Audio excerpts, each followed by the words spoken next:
지난 시간에는 우리가 등비수열에 대해서 일반항을 구하거나 합을 구하는 것에 대해서 알아봤습니다. 지난 시간 말미에 등비수열의 합을 구하는 공식을 정리하는 수준에서 끝이 났는데, 오늘은 거기에 따른 여러 가지 문제들을 연습해 보도록 하겠습니다. 기억을 더듬는 의미에서 공식이 어떻게 생겼었나 한번 정리를 해보면, 초항이 A, 공비가 R이라고 할 때 합은 항상 두 가지 형태로 기억을 해라. 그 두 가지라는 게 공비가 1이냐 1이 아니냐에 따라 계산을 달리 했었죠. 공비가 1이 아니면 일반적으로 합은 1-공비분의 초항의 1-공비의 항수제곱이다. 혹은 공비가 1보다 클 때는 공비 -1분의 분모분자에 -1을 곱해서 정리한 것이니까 똑같은 식입니다. 사실은 초항의 공비의 항수제곱 -1이다. 그래서 이런 공식을 이용해서 합을 구할 수 있었고, 공비가 1이 되는 경우에는 위의 공식을 사용하는 것이 아니라, 공비가 1이라는 것은 1이 곱해져도 변화가 없으니까 모든 항이 A다. 그래서 초항하고 똑같은 놈이 N개 있다. 그래서 NA라고 해서 정리하라. 항상 이렇게 나누어서 생각하는 습관을 들여 놓으십시오. 물론 구체적인 수가 주어져 있는 경우에는 별로 문제가 안 되겠지만, 공비에 미지수가 들어있는 문제의 경우에는 이렇게 분리해서 생각하지 않으면 오답이 됩니다. 자, 오늘은 이제 문제 연습을 해보도록 하겠습니다. 보기가 있습니다. 첫째 항이 3, 공비가 4인 등비수열에서 첫째 항부터 10항까지의 합은 얼마입니까?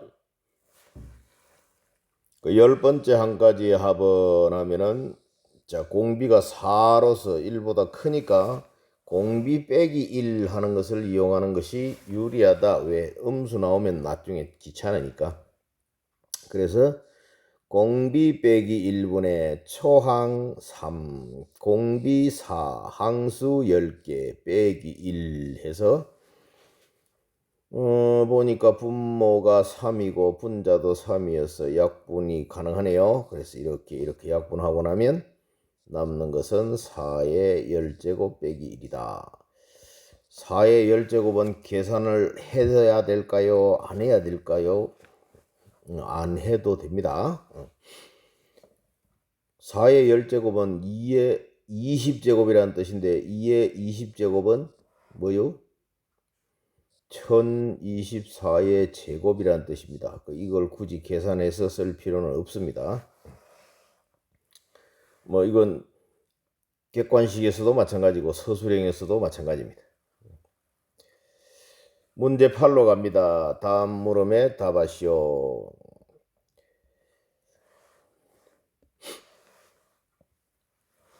등비수열의 첫째 항부터 n항까지 합을 구해봐라. 등비수열의 합은 초항 공비를 알아야 된다. 공비는 두 번째 항을 첫 번째 항으로 나누거나 세 번째 항을 두 번째 항으로 나누거나, 어쨌건 이렇게 뒷항을 앞항으로 나누면 공비가 된다. 그죠? 등비수열이라고 되어 있기 때문에 그게 뭐 여러 개를 해볼 필요는 없고 딱 하나만 해도 됩니다. 그래서 뭐 가능하면 숫자가 작은 게 계산하기 편할 테니 두 번째 항을 첫 번째 항으로 나누어 봅시다. 9분의 2를 3분의 1로 나누면 이게 공비다. 이거죠. 분모의 분모는 3, 분자의 분모는 9, 최소 공배수 9가 되겠습니다. 그래서 9를 분모 분자에 곱하면 여기도 9를 곱하고 여기도 9를 곱했더니 3분의 2가 되겠네요. 따라서 이 수열은 초항은 3분의 1, 공비는 3분의 2인 등비수열이니까 합은, 자, 공비가 1이 아닌 게 분명하죠. 따라서 이때 구체적으로 이렇게 수가 주어졌을 때는 1이 아니냐 따질 필요 없습니다. 그거 걔 자체를 하면 되니까. 그래서 1 빼기 공비 3분의 2분의 초항 3분의 1에 1 빼기 공비 3분의 2의 항수 n제곱이 되겠습니다. 1 빼기 3분의 2도 3분의 1이네요. 그럼 3분의 1과 3분의 1을 약분하고 나니까 중괄호 안에 남았던 3분의 2의 n제곱 하는 것이 구하라고 하는 합이 되겠고요.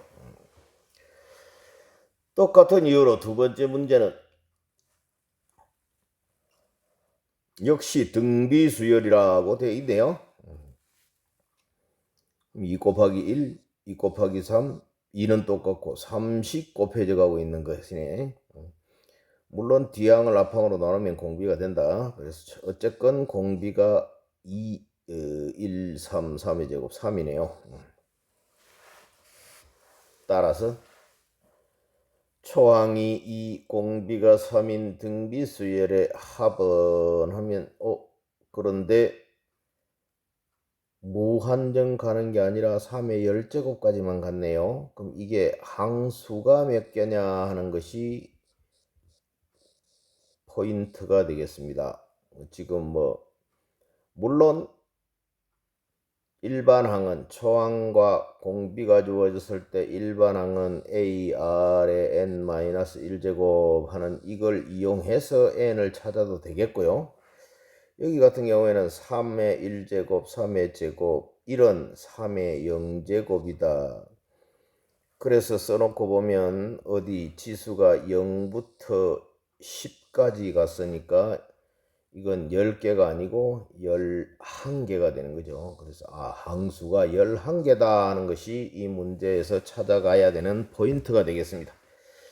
어쨌건 S11 구하시오 하니까 공비 3 빼기 1분의 초항 2배에 공비 3의 항수 11 마이너스 1이고 역시 또 이렇게 약분하게 돼 있네. 2. 또 3의 11제곱 빼기 1이다.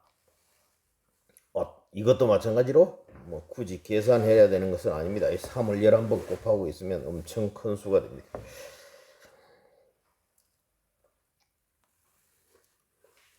어느 정도 이게 예를 들어 지수로 이렇게 나왔을 때 어느 정도 수까지는 계산을 하고 어느 정도까지는 계산을 안 합니까?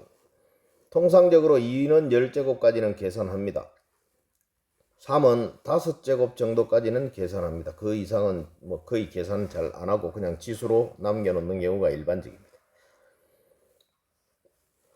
다음 문제로 가겠습니다. 예제 3입니다. 첫째 항부터 제3항까지의 합이 14. 첫째 항부터 제6항까지의 합이 126인 등비수열의 초항 공비 찾아봐라. 모르는 거 2개다. 식 2개 만들면 된다. 세 번째 항까지의 합 S3은 어떻게? 공비도 몰라, 초항도 몰라. 공비 마이너스 1일지 1 마이너스 공비일지 1보다 클지 작을지 모르겠지만 모양상 보아하니 많이 커졌네요. 그러니까 공비가 1보다 클 가능성이 있다.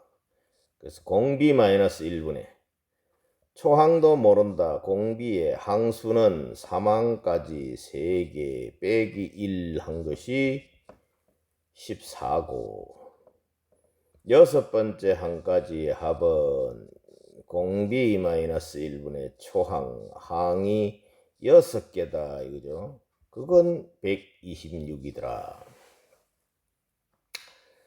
연립방정식 풀 때 가장 먼저 할 일은 변수를 줄이는 일이다. 어떻게 하면 변수가 줄어들까? 그냥 변변 나누기 하면 될 것 같다. 그래서 좌변은 이게 통째로 간 건데 어쨌건 좌변은 좌변끼리 A는 A, R-1을 R-1 지금 남은 것이 분자 R 세제곱 빼기 1 분모 R 6제곱은 세제곱의 제곱이겠죠. 그것이 126분의 14입니다. 이야기했듯이 R 6제곱은 세제곱의 제곱이니까 이게 제곱 빼기 제곱의 형태여서 R 세제곱 빼기 1 R 세제곱 더하기 1분의 R 세제곱 플러스 빼기 R 세제곱 마이너스 1이어서 자 만약에 R이 이거 그 생각을 안 했네요. 처음에 공비가 지금 1인지 아닌지 이야기를 안 했는데 만약에 공비가 1이 되면 3A가 14고 6A가 126이다 하는 소린데 뭐 위에서 A가 3분의 14인데 여기 3분의 14를 넣어서 126이 나올지 않죠? 따라서 여기서 공비는 1은 일단 아닙니다. 그래서 공비가 1이 아니니까 지금 약분하시고 결국 남은 게 R 세제곱 플러스 1분의 1이 14, 126분의 14다. 뒤집으면 R 세제곱 플러스 1이 14분의 126이다. 이제 계산만 하면 나옵니다. 이 R 세제곱은 넘어갔더니 14분의 126 빼기 14가 돼서 그게 얼만데요? 126에서 14 빼면 10이 남아요? 야 이게 뭐 계산이 어떻게 됩니까? 약분을 해봅시다. 2로 하면은 일단 7이고 2로 하면은 56이고 8이네요. R 세제곱이 8이 나왔으니까 R은 2가 되겠네요. 계속 이야기하지만 우리는 지금 실수에 대해서 수열을 이야기하고 있기 때문에 허수는 취급하지 않습니다. 어쨌건 공비가 2가 나왔으니 이제 여기 처음으로 돌아가서 뭐 위 식이건 아래 식이건 좋지만 뭐 위 식이 편하겠습니다. 작으니까. 그래서 여기다가 R 대신에 2를 넣으면 2-1분의 2의 세제곱은 8이니까 7A 한 것이 14다. 그럼 분모는 어차피 1이고요. 따라서 A도 2라는 값을 얻을 수가 있네.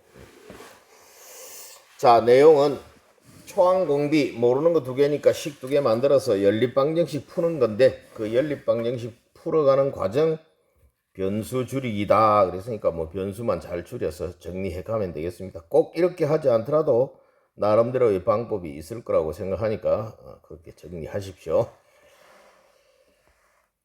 9번째 문제. 첫째 항부터 네 번째 항까지 합은 16, 여덟 번째 항까지 합은 48.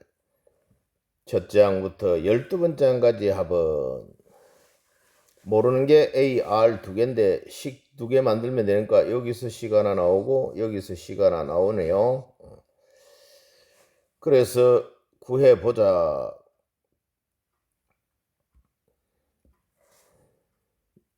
우선 공비가 1이 됩니까? 초항 공비를 찾아라 이거죠. 지금 초항 공비 등차 수열에서 초항 공차만 알면 다 되듯이 등비 수열에는 초항 공비만 알면 다 된다 그랬으니까 어쨌건 문제에서 초항 이 주어진 조건을 이용해서 초항과 공비를 찾아내라.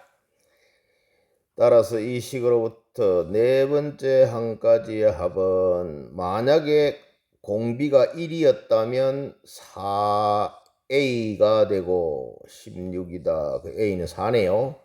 여기는 8A가 되는데 A가 4라면 48이 나올 수가 없죠. 따라서 공비가 1은 아니구나 하는 것을 알 수가 있고 공비가 1이려면은 이런 결과가 얻어질 텐데 공비는 1은 아니다. 따라서 많이 커졌나요? 어쨌건 커졌으니까 공비가 1보다는 클 것 같아요. 그래서 공비 마이너스 1분의 초항에 공비의 항수제곱 빼기 1을 한 것은 16이고 여덟 번째 항까지 합 S8은 역시 공비 마이너스 1분의 초항에 공비의 항수제곱 마이너스 1인데 요건 48이었다. 역시 변수 줄여라 하니까 변변 나누기 시켜버립시다. 이렇게 좌변은 R-1 없애고 A도 없애고 그 남은 것이 R 8제곱 마이너스 1분의 R 4제곱 마이너스 1이고 우변은 48분의 16 3입니까? 아니 3이 아니라 3분의 1 3분의 1이 되겠습니다. 좌변은 R 8제곱 마이너스 1은 뭐 보다시피 8제곱은 4제곱의 제곱이니까 R 4제곱 빼기 1과 R 4제곱 플러스 1로 인수분해 되고 R 4제곱 빼기 1이 있으니까 이렇게 약분하니 R 4제곱 플러스 1분의 1이 남았는데 요게 3분의 1이다 이거죠. 따라서 뒤집었더니 R 4제곱 플러스 1이 3이어서 R 4제곱은 2인데 자, 뭐 보다시피 간단한 수가 아닙니다. 그죠? 자연수가 아니다. 그러면 굳이 이걸 뭐 4제곱근 2 플러스 마이너스 4제곱근 2 해가지고 만들지 말고 구하라고 하는 것을 보면 12번째 항까지 합을 구하라 그랬으니까 그냥 12번째 항까지 합을 16이 아니고 12번째 항까지 합을 써보면 공비 R-1분의 초항 몰라 A R에 12제곱 마이너스 1 이렇게 되는 거죠. 그런데 R 4제곱이 2다라는 것을 이용해서 여기 뭔가 해보려면 이 R이 뭐 플러스 마이너스 4제곱근 2 이렇게 나오니까 머리가 아파요. 그래서 모양 만들기를 합니다. 이렇게 복잡하게 계산된 것은 어떤 모양을 만듭니까? 여기 지금 R 4제곱의 형태가 있어요. 그래서 A를 따로 구하지 않고 바로 가는 겁니다. 그래서 저 모양을 활용하기 위해서 이걸 변형을 시키죠. 잘 알다시피 12제곱은 4제곱의 세제곱이죠. 그래서 R 12제곱 마이너스 1은 인수분해 공식에 따라 나는 이런 거 어려워요 하면은 그냥 R 4제곱을 T로 바꾸어 갖고 정리합니다. 이게 바로 눈에 안 들어오면은 T로 바꿔서 하고 그냥 들어오면 그냥 씁니다. R 4제곱 T-1 T제곱 R 8제곱 플러스 T R 4제곱 플러스 1 이렇게 인수분해 되죠. 그래서 이놈은 분리해서 써보면 R-1분의 A에 R 4제곱 빼기 1에 R 8제곱 R 4제곱 플러스 1로 분리가 되었다. 그럼 여기 아까 보다시피 S4가 요런 모양이었는데 요런 모양 지금 요만큼이 S4에 해당하는 놈이에요. 따라서 S4가 아까 16이다 했으니까 요 자리에는 16을 그리고 8제곱과 4제곱은 4제곱을 알면 다 알 수 있는 것들이죠. 그래서 이거의 값이 구해진다 하는 겁니다. 자, 요만큼이 16 R 8제곱은 4제곱의 제곱이니까 2의 제곱 4 R 4제곱은 2 플러스 1 해서 이걸 계산하면 우리가 원하는 12번째 항까지의 합을 계산할 수 있다. 등비수열에서는 이런 류의 문제들도 꽤 나옵니다. 이게 지금 값이 복잡하기도 하지만 두 가지가 나오잖아요. 이 중에 실수인 건 두 개니까. 그래서 그 각각에 대해서 A 구하고 뭐 이래가지고 정리하려면 식이 상당히 복잡해지니까 이럴 때는 모양을 만들어서 필요한 모양을 찾고, 주로 이제 여기처럼 뭐 인수분해를 이용해서 많이 할 겁니다만은 필요한 모양을 만들어서 복잡한 식을 만들지 않고 필요로 하는 모양만 정리해서 식의 값을 찾아내면 되겠습니다. 자, 다음 문제로 가죠. 어떤 공연장에서는 좌석이 무대에서 가까운 정도에 따라 입장권을 5등급으로 판매한다. 무대에서 가장 가까운 S석은 1개의 구역으로, 그 다음 가까운 R석은 3개의 구역으로 나누어져 있다. 이와 같이 입장권 등급 순서에 따라 등급의 구역의 개수가 3배씩 늘어난다. 그럼 S는 하나의 구역, R은 3개의 구역, A는 3의 제곱구역, 제곱계, B는 3의 세제곱계, C는 3의 4제곱계의 구역이 있다. 이런 뜻이죠. 이 공연장의 좌석 등급과 구역에 따라 입장권의 색깔이 모두 다를 때 좌석 등급과 구역에 따라 입장권의 색깔이 모두 다르다. 입장권의 색깔 개수는 몇 개냐? 지금 여기는 여러분들을 헷갈리게 하려고 R에 3개가 다 주황색으로 되어 있는데 실제로 입장권은 구역에 따라서도 색깔이 다르니까 이 색과 이 색과 이 색이 서로 다르다는 얘기입니다. 전부 다 다르다. 그럼 지금 묻고 있는 내용이 뭐예요? 이 안에 총 구역 수가 몇 개가 있습니까? 이걸 물어보는 거래요. 따라서 S는 1개의 구역이 있고 R은 3개의 구역이 있고 A는 3개의 제곱, 세제곱, C까지 가면 4제곱이 되겠습니다. 이걸 다 더하라 하는 뜻이 되겠습니다. 물론 공비-1분의 초항의 공비의 항수제곱 마이너스 1. 아까 3의 5제곱까지는 계산한다 그랬습니다. 뭐니요? 2분의 3의 5제곱은 243입니다. 알고 계십시오. 자, 그래서 어찌됐건 3의 6제곱도 들어 계산합니다. 3의 6제곱은 729입니다. 뭐 거기까지도 계산하는 경우가 일반적이네요. 3은 6제곱까지는 계산하는 걸로 합시다. 어쨌건 242니까 2로 나누니까 121 되겠네요. 그래서 저렇게 입장권은 121가지 색깔이 필요하다 하는 것을 확인할 수 있겠습니다.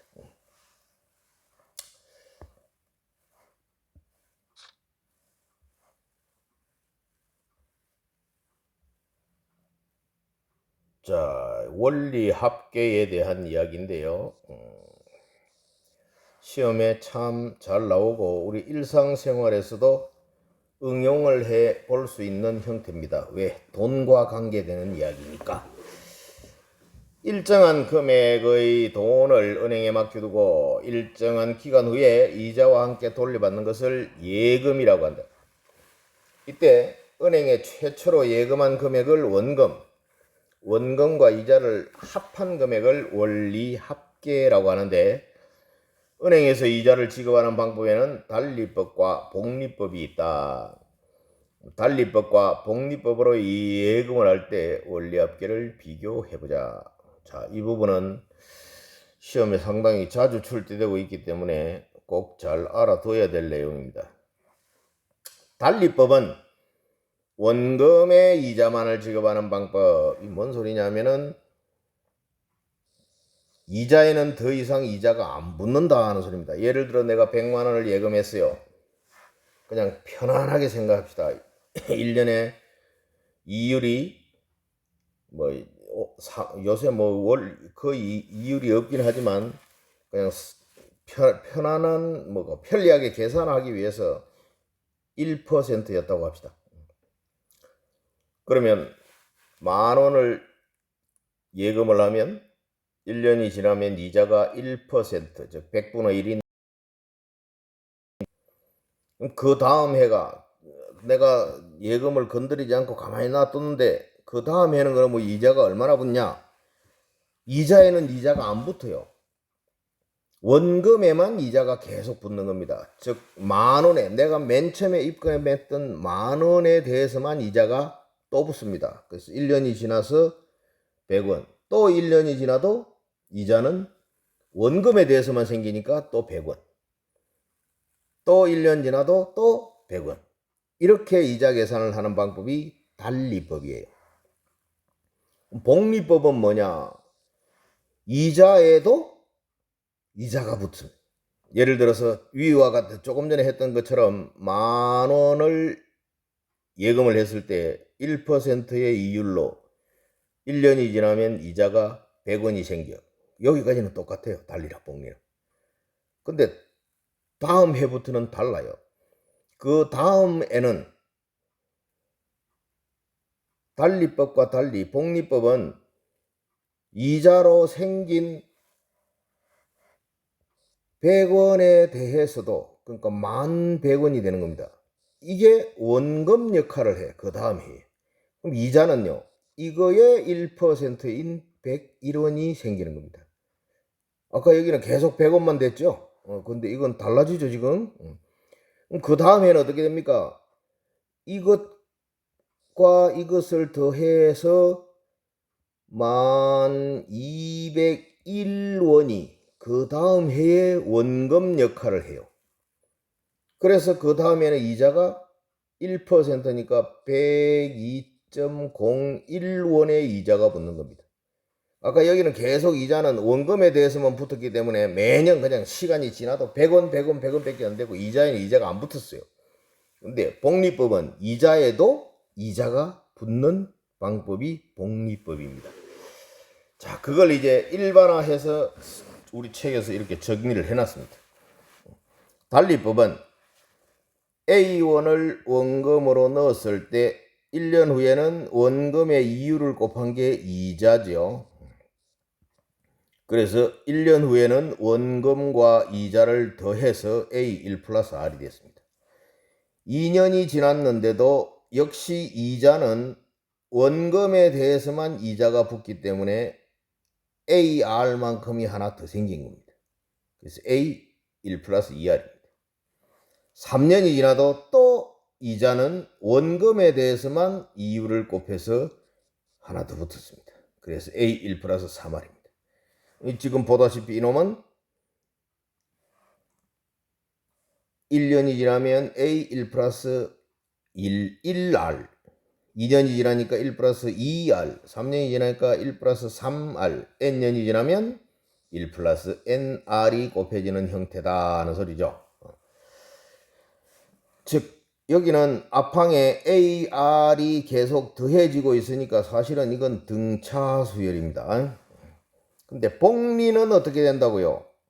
1년까지는 똑같죠. 근데 2년이 지나면 요 놈이 원금 역할을 해서 이자가 그 원금의 이율을 곱한 것이 이자가 돼요. 그래서 이 식을 정리하면 이제 A1 플러스 R의 제곱이 나옵니다. 물론 뭐 A1 플러스 R 뭐 계산 과정이 한 단계만 생략됐는데 어쨌든 이 정도는 할 수 있겠죠. 다시 또 한 해가 지나가면 이놈이 원금 역할을 해서 여기에 이율이 곱해져서 이자가 돼요. 그래서 전년도 원금과 전년도 원금 이자, 새로 만들어진 이자를 더해서 정리했더니 이렇게 생겼어요. 보다시피 2년 후부터는 달라지고 있는데 모양이 1 플러스 R인데 2년 후에는 제곱이, 3년 후에는 세제곱이, N년 후에는 N제곱이 되겠다라고 추정할 수 있다.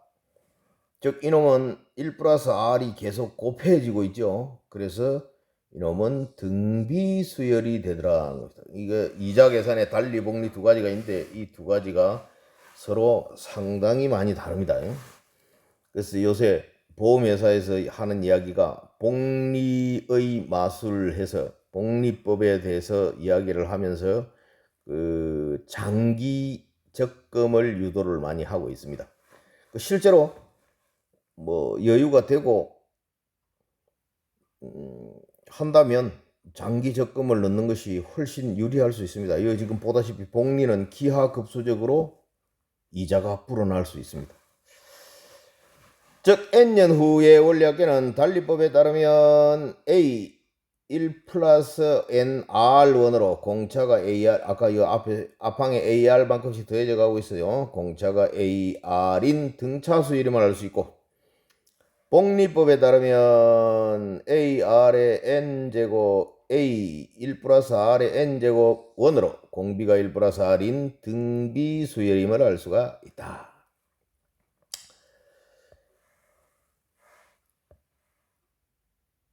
자, 이 뭐 실생활 문제 비슷한 거 있네요. 반 고흐의 1890년 작품 가셰 박사의 초상화가 1990년 5월 뉴욕 크리스티 경매에서 당시 최고가인 8,250만 달러를 기록하며 새 주인을 맞이했다.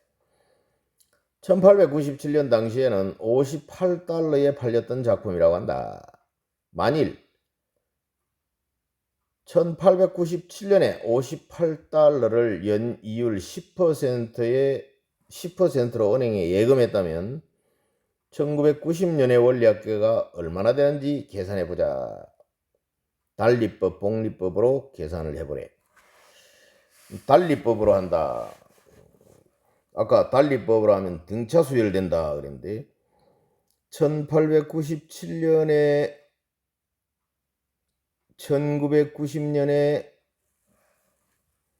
기간이 어떻게 되는지요?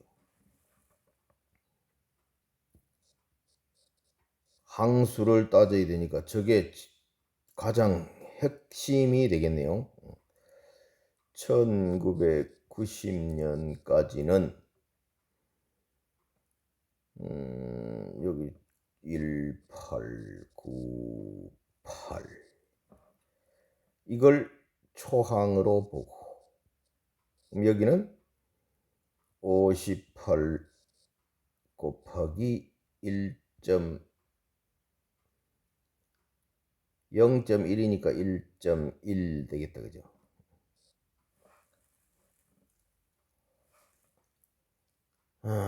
이게 바로 그냥 튀어갔으면 좋겠는데 뭐 하나만 더 해보죠. 그럼 여기는 일반항이 뭘까요?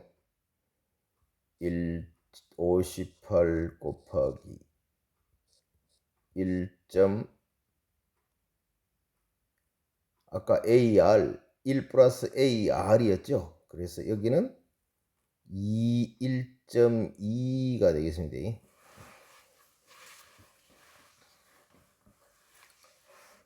지금 보니까 시간이 많이 건너갔네요. 이거 내비두고 다음 시간에 다시 하는 걸로 합시다. 이거 하면은 시간이 너무 많이 갈 것 같습니다. 다음 시간에 할게요.